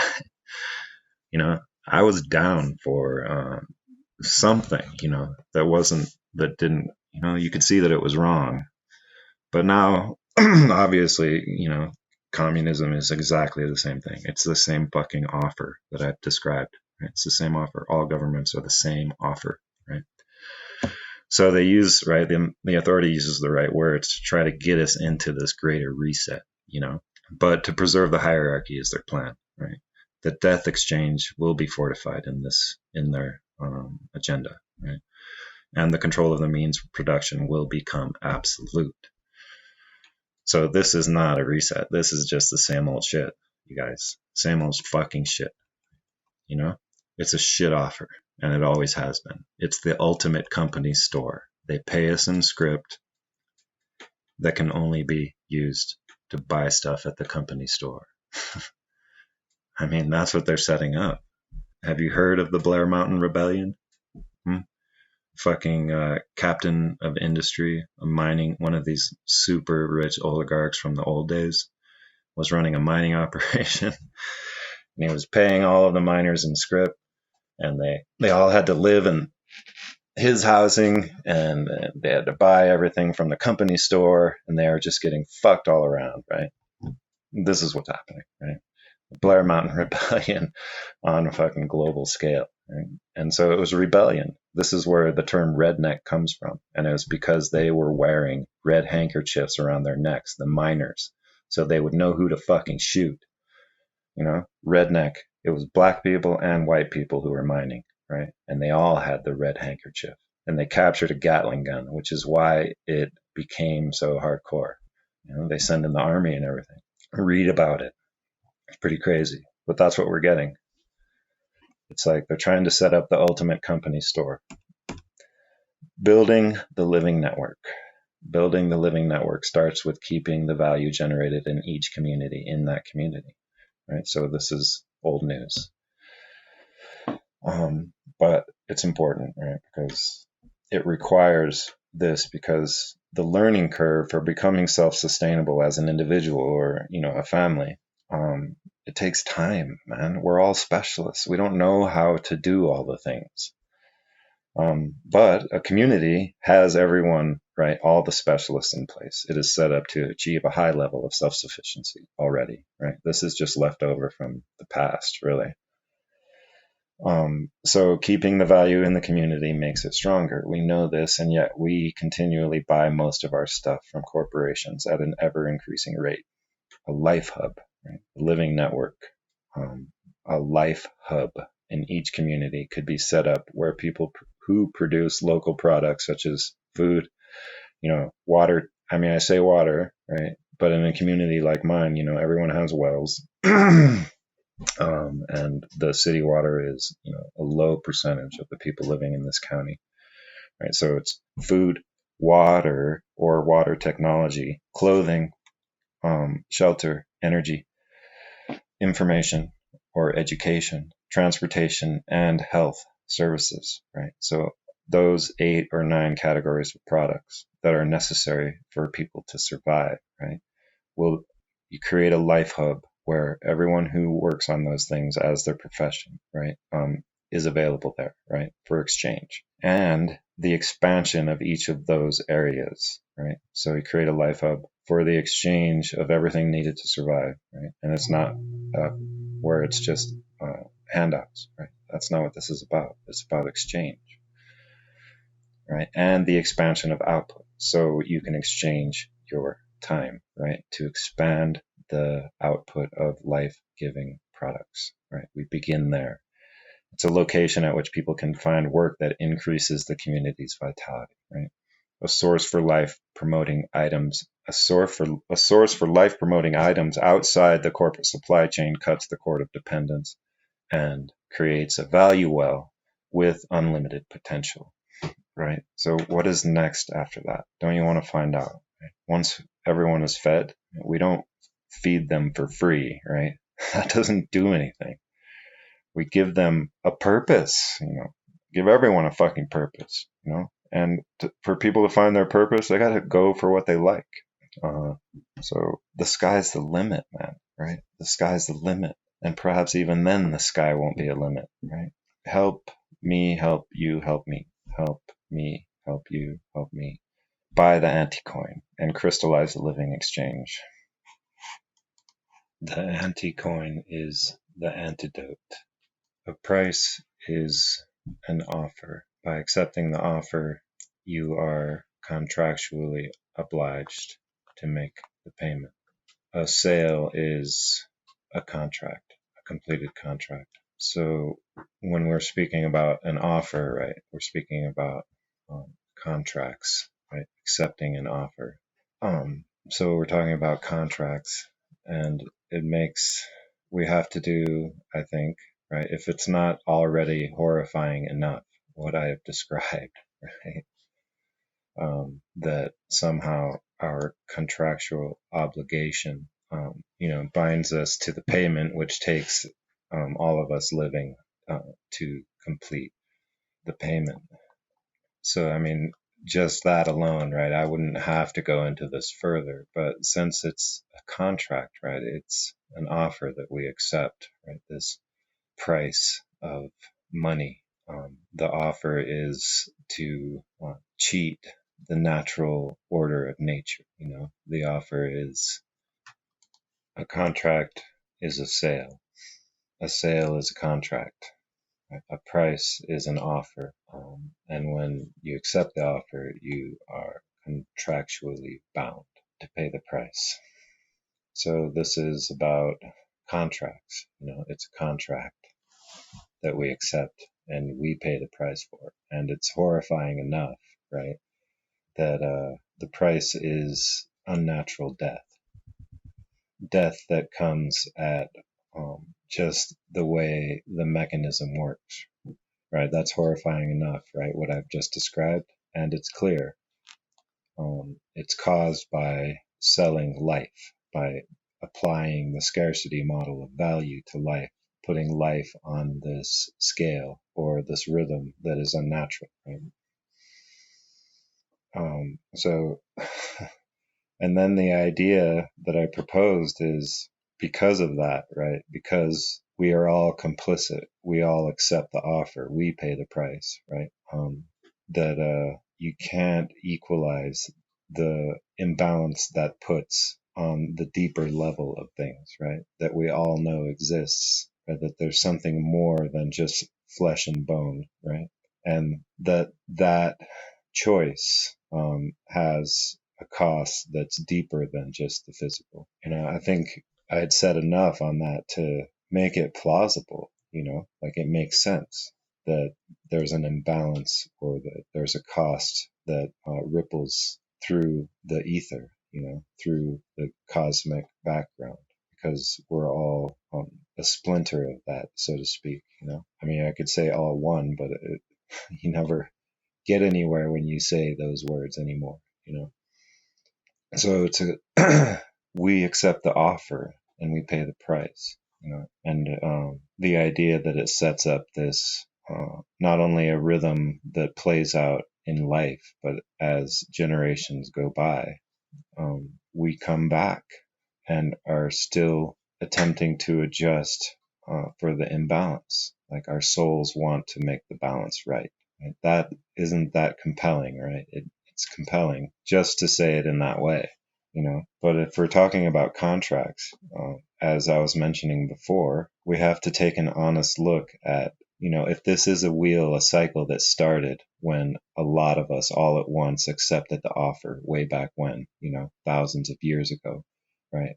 I agree with Dean Henderson, obviously, that this goes back all the way, all the way to the first civilization quote, right, from the Standard Model. So we have to, right? So if it goes back all that way, right, and it started the cycle, the ever tightening spiral that we are now finding ourselves at the culmination of, the snake running out of tail, the Ouroboros. And then we have to think about that first bargain that was made, right? The first bargain. And so as I was speaking about before, we have the god of contracts, right? Mithras, which is one of the oldest, if not the oldest oldest religions on record.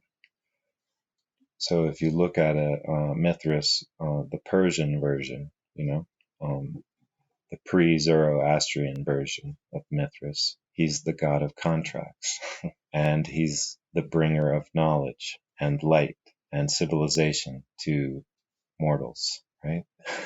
He's the god of contracts and the bringer of civilization. You see the connection there, right? If we're looking at when we first struck the bargain, it has to be these first kingdoms in the Middle East, that spring up after the great cataclysm, thousands of years after, right? When we're in a super vulnerable state after barely surviving, suddenly these city-states spring up out of the fucking Fertile Crescent. The offer had to have looked pretty good. Knowledge, technology, but the price was to be governed, to be limited. In the Persian version of Mithras, the original, so to speak, we have him as the benefactor of mankind. And in the creation myth from that tradition, it says that Mithras sacrificed a bull in order to create the world and the heavens. So right there, we have the benefactor of mankind creating life through sacrifice. So for a contract to be valid, full disclosure of the terms, full disclosure of the terms has to occur. And it's clear in this first version, right, that the terms are life is granted through sacrifice. So, I mean, there's a lot to this. I'm trying to keep it simple because the connection is there, right? The bringer of civilization and the god of contracts, right? So I don't want to go into all of these tangents that we could discuss, about it. But the point that I'm getting at here is that, right, it's contracts.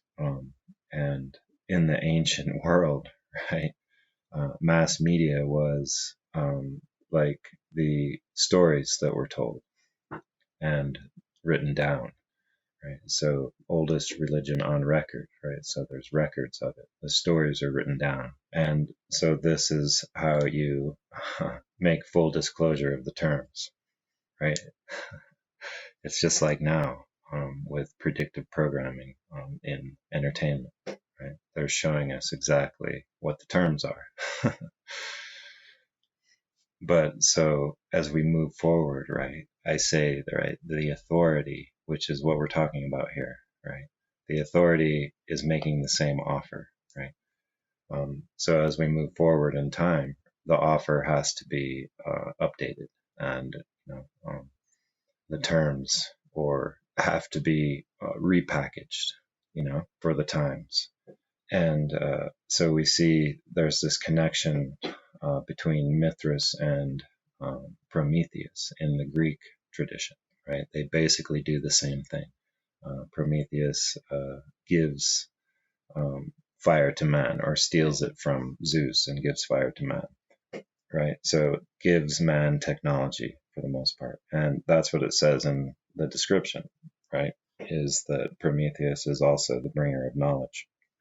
So he has pretty much the same profile as Mithras, except now in this new tradition, he's cast as, right, it's starting to show that that Mithras, or that Prometheus, right, this character is rebelling against God, the higher authority, right? So now we have Prometheus tricking Zeus into getting the lesser portion of the sacrificed bull, right? So here we have the bull again. So there's that connection. And they're eating the sacrifice, right? You register that? They're eating the sacrifice. And so basically there's something there, right? How Prometheus is basically taking what is Zeus's due, right? Either for himself or to somehow give it to humanity. But you can see what I'm getting at there is that the predictive programming of the myth, of the story, right? The disclosure of the terms right? It's putting Prometheus in the light now that he's gone off on his own, right? He's made a separation from the authority. And so there's some other connections in this myth, right? So Prometheus's punishment is to be bound to a rock for all time and have his liver eaten out every day by the great eagle of the Caucasus, right? So here's the Caucasus Mountains, which are in Persia. And there's something here, because there's a connection, to the larger story here, which is about the offer, in the contract. We have Prometheus giving fire and then being bound for thousands of years, perhaps, right?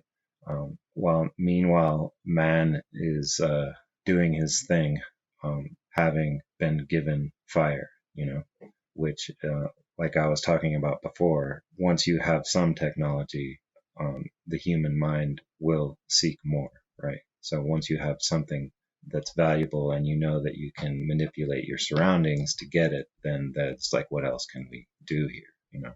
So Prometheus giving fire to humanity kind of preps them, for this value sharing, right? That makes it so that they can't survive without each other, So it makes the offer, when it comes, right? When it comes later, more attractive. I mean, what it really does is make it so that once the offer is accepted, because we need each other, right? We create the value, right? We are the life, right? The exchange is the life. Then after we've already accepted the offer, then the exchange has been captured by the authority. So now it makes it hard not to re-up on the offer, to re-up on the contract, because everyone is now, the exchange now operates now under the authority, right? Are you following me? So Mithras, right? I mean, not Mithras. Now we have Mithras recast as Prometheus, right? And he's he's still the benefactor of mankind, but because of that, he has gone against, his superior. And he's bound for thousands of years, right? While man is basically prepping itself for the inevitable. And then here we have, right, who comes along in the myth to help out old Prometheus. It's Hercules. And so this Hercules thing is pretty big. I don't have the knowledge really to talk about it, but the connection here is that after Hercules kills the eagle with his poisoned arrows that he carries around, soon after Prometheus is freed from his bondage. And then what happens, right? Is this right now, then he is free now to make the offer, if this is Mithras, right? Now, then the disclosure is that Mithras's offer is a disconnection from a higher, I don't want to say authority again, but it's like basically disconnection from the superior, right? And this totally connects into what I was saying, about the offer being the offer to disconnect from the source, right? Which arguably a lot of people think of God as the source, right? But so this is the recasting of Mithras to Prometheus, right? And so as we go on through history, we have another version of the contract come up, and it's the same story again. And this time, right, it's the Bible, and so again, right, this is the revelation, right? They have to show you, right, for you to accept the contract. And the inversion is how they get us to do it, right? And so we have this now full inversion of Mithras all the way to Lucifer, which is the same fucking guy, right? We have the same thing, the bringer of light, right? He breaks from God because he wants to have mercy on mankind, right? Wants to help them. So here we have it, right? The big inversion, right? The next incarnation of the contract. And, so through Christianity there, we have the divine right of kings, right? So we have this monarchy, which is the same fucking offer, right? Same offer, same offer, same offer, same offer all the way back. And as I was saying, to the present incarnation of the offer, which is the same fucking offer. Right? Are you following me here? I mean, it makes sense. It makes sense.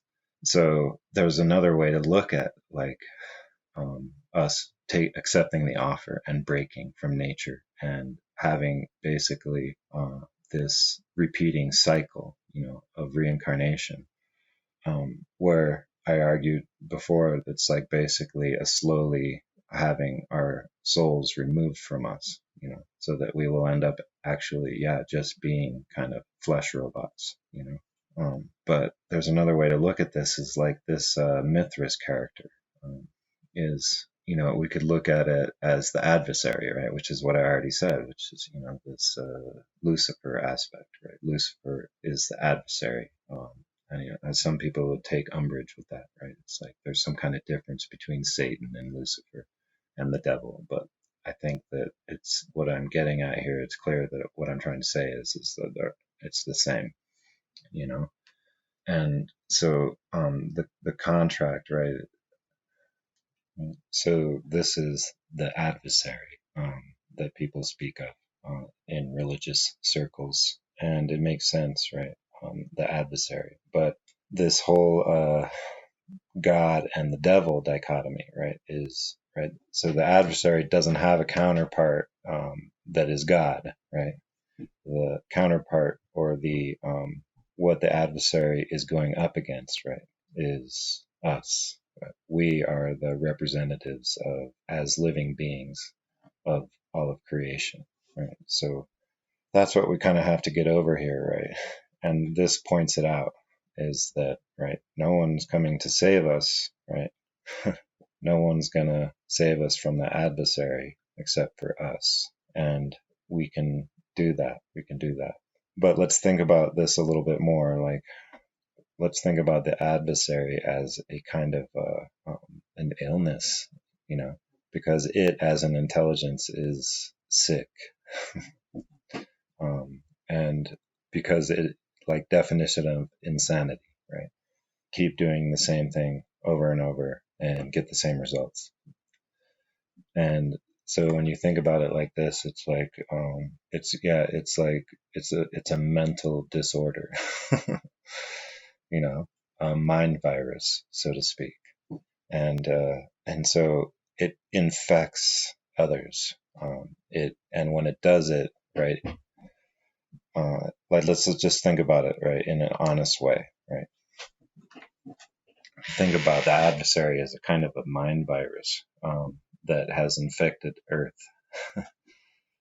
And it's like this solar system, right? If there's other extraterrestrials, like in the nuts and bolts sense, if there are like flesh and blood beings, right, that have come here from another part of the galaxy or whatever, there is no, right, there has to be some kind of interdimensional or wormhole or faster than light mode of travel, right? And so when you're talking interdimensional, then you can think of all of these types of beings that perhaps aren't flesh and blood. But if we can think of other beings coming here, right, and they get here, and there's a fucking big sign up on the solar system that's just a picture of the Ouroboros, right? And it's basically, hold on, turn the fuck around, right? There's some shit going down right here. You do not want to get involved in it. Because it spreads, right? You touch it, it gets on you. And so what I was trying to get at here is like, maybe this thing, it feeds off of sentient beings, right? And it feeds off them, it gets the ball rolling, so to speak, and then keeps driving it, and until it destroys itself, right? Until the species is destroyed. And in that case, somehow this virus, it doesn't care, right? Because a little piece of it survives every time, and it's trying to, find something else to infect, right? So it drives it. It's almost like you think of it as like a parasite, a parasite, right? Think of the ant that gets that mold parasite that compels it to climb up to the top of the highest tree and then just stay there until it dies, right? And then the mold fucking grows out of its fucking skull and its spores release on the wind, right? I mean, it kills the host, but it releases its spores, right? But the other thing is that it knows that it's a foregone conclusion that the limit, right, comes, right, in one form or another. And so it's trying to get there, right? It's the process. It's trying to get there. And if it can, it'll create its own little universe, right? So when I was saying that the singularity is not sentience of artificial intelligence, it's that the hardware becomes sophisticated enough to house a fucking consciousness, you know? And if we all have the chip, right, then that consciousness can inhabit all of the electrical space, you know, that we've created with this transverse wave technology, you know, this dirty technology. We can fix all that, right? We can fix all that. But how about this, right? Instead of it being karmic debt, right? That we agreed to the karmic debt, right? We agreed to the karmic debt because the only way to kill this fucking thing is to get to the end and starve that bitch, right? So we agreed to separate from source, right? To remove ourselves from the bosom of creation in order to kill this fucking thing. How about that? Does that motivate you? So the anti-coin is the antidote for the fucking mind virus. I mean, this is what I'm passionate about. Obviously, you can hear it, right? And I apologize, right? I curse, right? It's just part of my vernacular. So I hope you can handle. And don't be Randall. Get the anti-coin, right? Don't buy it for people. You have to choose. Just buy one for yourself. Show it to people, tell them how to get it. I imagine I can't figure out how to limit the quantity quite yet, but I have the mold built, and so I can go into production. But yeah, so it's like we're casting these each one, right? And so if you make an order, we will make it, right? We'll make it for you and we'll send it to you, right? But again, right? So it's the antidote, right?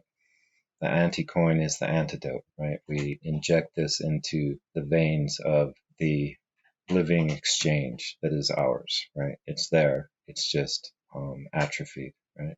Make that shit visible and then start adding value to it, taking value out of the death network. So, yeah, stay tuned. I have, I think, like 10 episodes of conversations with my best friend. So I will be doing that. And I had to get this one out. And like I was saying, I was in a war with myself in a lot of ways, but if we could make this coin go viral, then I'd be able to free myself up to really go after this, in a way that will prepare the ground, and right. So it's value for value, you guys. And it's a team effort. We start with this. And I'm not saying that that my idea is the thing, right? It just it fits with what everyone else is talking about who wants to do the right thing. It fits with it. And for me, thinking about it in this certain way, it allows me to think about what would be possible, for a free living economy, right? How we make that work. And so I have a lot of ideas, right? And it requires a level of cooperation and faith in your fellows, right? That is unprecedented. But it's built into us, right? This is our natural mode. And I was saying before, it's our mode because previous to, this mind virus infecting us, we were good on Earth for, many thousands of years. And there are these cycles, the cycles that they speak of. I'm forgetting the name right now, but yeah, everything right in nature is rhythmic, right? But to apply this rhythmic death cycle onto humanity in order to feed the authority, right? That's what it is. There's something wrong with that. And so individually and collectively, right, it happens at the same time because these are polarities that don't exist without each other as human beings, as the beings of Earth, right? So they come into being simultaneously.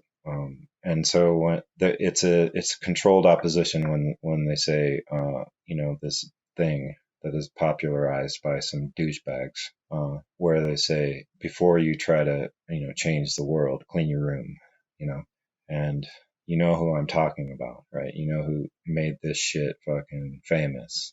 But this is a veiled inversion, right? It's correct, but it's a flip, right? It's fucking bullshit. I think he means it literally, right? But how many motherfuckers out there with clean rooms are part of the problem? It doesn't make sense, and it's really not literal. It's basically ad hominem attack on anyone who can see the problems, right? And who sees the problems? Who fucking sees them, right? Poor people, So it's basically saying, oh, you want to fix, it's not what you're doing, it's something that's happening out in the world, and you want the world to be better because for selfish reasons, so your life will be better. And so that's a cognitive dissonance, right? Because that's saying, oh, you want to change the world. You want to change the world for selfish reasons, right? So just make it work for you first, right? And then you can turn your eye on the system, right? It's like, but you make the system work for you, right? Then why would you want to change it, right? If the system's working for you, the same argument for selfishness applies there, right? That you don't want the system to change because it's working out for you, right? That it's working out good. Like, I'm doing it right. Why can't you do it right? And it creates this whole, it's all based on the scarcity model. It's like this competition and also hierarchy and a sense of self-worth based on this, and there's a way to feel good about yourself without having to, without the contrast, there's a way to live where the rhythm is just another breath of the wind. Thank you, Maya Angelou, right? The rhythm is just another breath of the wind where we're free, we're flying on it, right? Instead of the rhythm fucking being the crushing death blow, you know what I'm saying? So that's why JP is, he's a douche, and there's other people touting the same thing. I talk about it all the time. All these brilliant people, right? We forget to look at the deep-rooted problem because we're told, and it's pounded into our minds, that this is how we are naturally, that we will prey on each other. But it's not this. The elite is not the parasite class, right? Fuck. They are, right? They're not the predator class, right?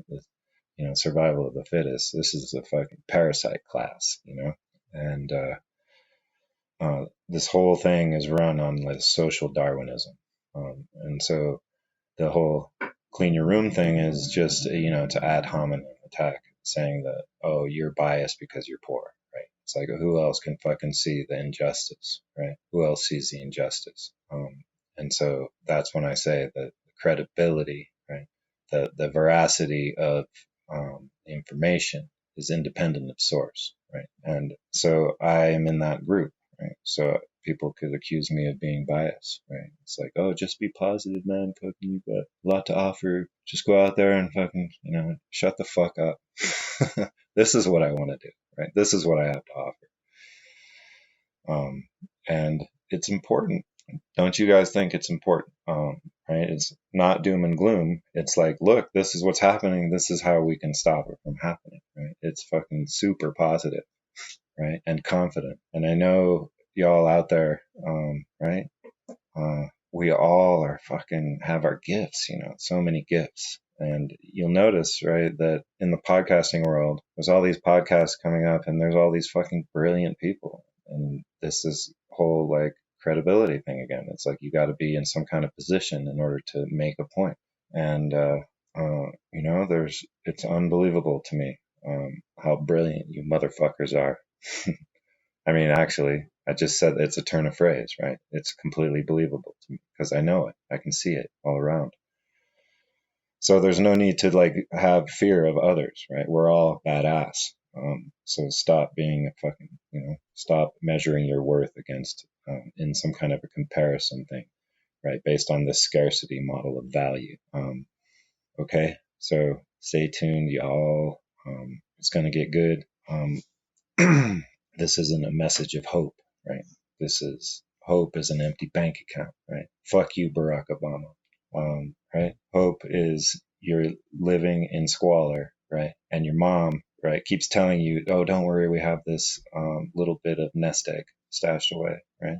But there's nothing there, right? We got to do it. We got to do it. So, yeah, let's come together. And my flashlight is illuminating something that I can see, right? That looks good, right? So let's come together and make it into a reality. And we'll talk to you guys soon.